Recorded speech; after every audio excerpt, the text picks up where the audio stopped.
Today we'll be taking a look at the first generation American Standard Allbrook urinal, introduced all the way back in 1965 as more of a trapezoid design, before getting redesigned to the 1967 version we all know and love today, which is this one.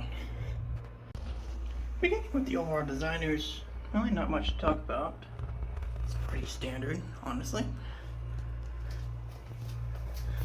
There's the rim, and there's the opening. Now, originally this had more of a trapezoid shape, but has kind of been more changed up to this kind of curvy lip design since 1967. Let's take a look at a flush, shall we?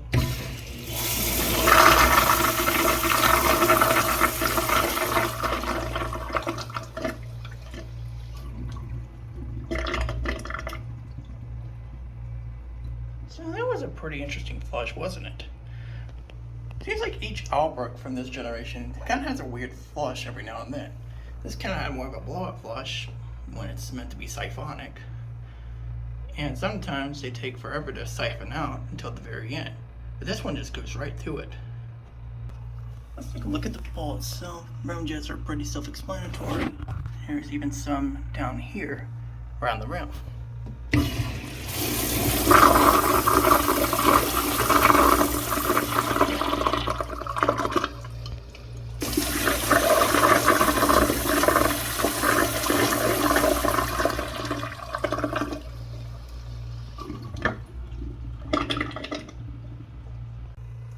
You see, the rim rinse is pretty alright. However, I do notice these kind of corners over here are kind of missed out on some rinse action. That's because of all the straight down jets.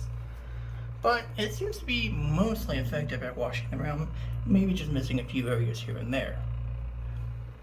And that's basically all I need to say about this urinal. It's pretty simplistic for its time, but it's also a pretty interesting urinal. Probably one of the more cooler ones, even though it was very common for its time. Now it's time to grade it. While its design is basic for the time, I would like to point out that the design is enhanced by its unique shape of the urinal. While it's obviously based on the Jetbrook considering it came later, it still has this unique shape to it which makes it stand out a little bit more. That being said though, I'm giving it a 6 just because of this unique shape. Here's where we get a little bit weird, the flush. Now, I've seen many different flushes off of this generation of Allbrook, and it really depends on the quality of it. One of them is probably the most common. It fills up a little bit in the rim, and then it drains out and siphons out. And then you got a rare case like this one where it just kind of has a fake blowout flush. Again, it really depends on the quality control of it, and it's pretty mixed. I don't really like the inconsistent flushes this generation has, but the flushes themselves can be mostly fine, although there are a couple ones that kind of flush like crap, though it really depends on how well they hold up. I'll give the flush a 6 though. The rim rinse is alright. It's not perfect. I still feel like it misses some key areas every now and then, but they're kind of hidden to be fair. But for the most part, it rinses alright, but I feel like it could be a little bit better sometimes, especially the lower rim. I give it a 6. Effectiveness-wise, it's actually not too bad. It actually seems to do its job most of the time. But it really depends on how well it has aged. While I've mentioned this is aged better than the Jetbrook from the same timeline, it still could have been a little bit better. Some versions don't often drain out, whether it be due to clogged jets or being backed up or something, or some rim jets not working. You never know with these kinds of urinals. But for the most part, these things do function pretty well, and a lot better compared to the Jetbrooks, which kind of aged a little bit poorly. That being said though, I give it a 7 in effectiveness in doing its job. Now let's talk about the overall value of this urinal. It's interesting, for sure. It has one of the more unique designs of a urinal from the timeline, even though it's a little bit more on the basic side. The flush is pretty standard for a siphonic urinal, and it has a pretty mixed bag flushing style. Sometimes you might get a fake blowout flush, sometimes you might get a pretty standard normal flush, other times you may get a flush that doesn't really work at all due to some problems it has. That being said though, I definitely think there are better urinals for the timeline, though it could have been worse.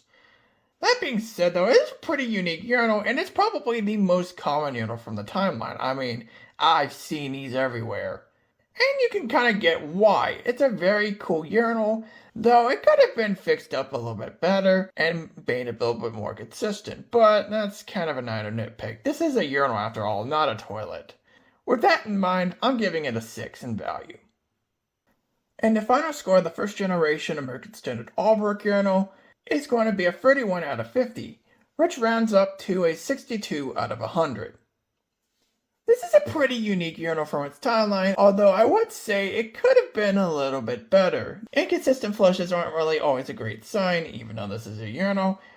That being said though, I do think it's a pretty unique urinal, and it has definitely aged a little bit better than the JetBrook, but let's be real here, could have been a little bit better.